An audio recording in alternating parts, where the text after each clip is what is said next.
लोकसभा चुनाव में अब कुछ ही महीनों का वक्त बाकी है। ऐसे में लोकसभा चुनाव में उत्तर प्रदेश कई मायनों में खास होता हुआ नजर आ रहा है, क्योंकि उत्तर प्रदेश में सबसे ज्यादा 80 लोकसभा सीटें आती हैं और कहा जाता है कि दिल्ली की गद्दी पर बैठने के लिए यूपी को फतेह करना बहुत ही जरूरी है। ऐसे में समाजवादी पार्टी के मुखिया अखिलेश यादव यूपी में कोई भी कोर कसर नहीं छोड़ना चाहते हैं और इसी वजह से अखिलेश यादव ने इंडिया गठबंधन की चौथी बैठक में एक ऐसी मांग रख दी है जिसके बाद सियासी हंगामा हाई है। दरअसल दिल्ली में हुई इंडिया गठबंधन की चौथी बैठक के बाद लोकसभा चुनाव को लेकर विपक्षी दलों की कवायद और तेज हो गई है।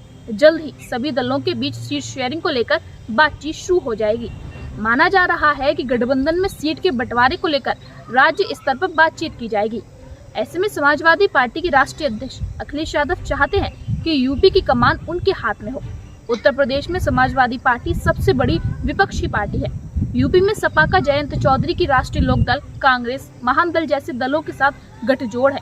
सपा चाहती है कि मुख्यमंत्री विपक्षी दल के नाते यूपी की कमान अखिलेश यादव के हाथ में दे। इसके तहत सभी सहयोगी दल से प्रत्याशियों की डिटेल मांगी जाएगी और जिस भी दल का प्रत्याशी सबसे मजबूत स्थिति में होगा उसे वहां का उम्मीदवार बनाया जाएगा। यूपी में सीट शेयरिंग को लेकर जल्द ही समाजवादी पार्टी सहयोगी दलों के साथ बैठक करेगी। कांग्रेस पार्टी इसके लिए अपने प्रतिनिधि नियुक्त करेगी। सीट शेयरिंग पर सपा और कांग्रेस के प्रतिनिधि ही बात करेंगे। टकराव की स्थिति में शीर्ष नेतृत्व के बीच बात हो सकती है। सूत्रों से मिली जानकारी के मुताबिक सपा चुनाव में बीजेपी और बसपा के प्रत्याशियों के हिसाब से प्रत्याशी उतार सकती है। बीएसपी के मुस्लिम प्रत्याशियों के हिसाब से सपा आगे की रणनीति तैयार कर रही है।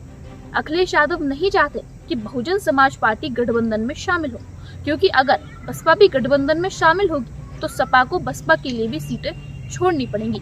साल 2019 की लोकसभा चुनाव में जब सपा ने बसपा के साथ गठबंधन के साथ चुनाव लड़ा था तो बसपा को इससे फायदा हुआ था।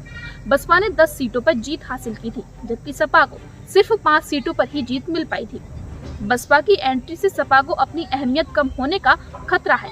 इसी वजह से अब यूपी की कमान अखिलेश यादव अपने हाथ में लेना चाहते हैं, जिससे वो यूपी में बीजेपी को टक्कर दे सके।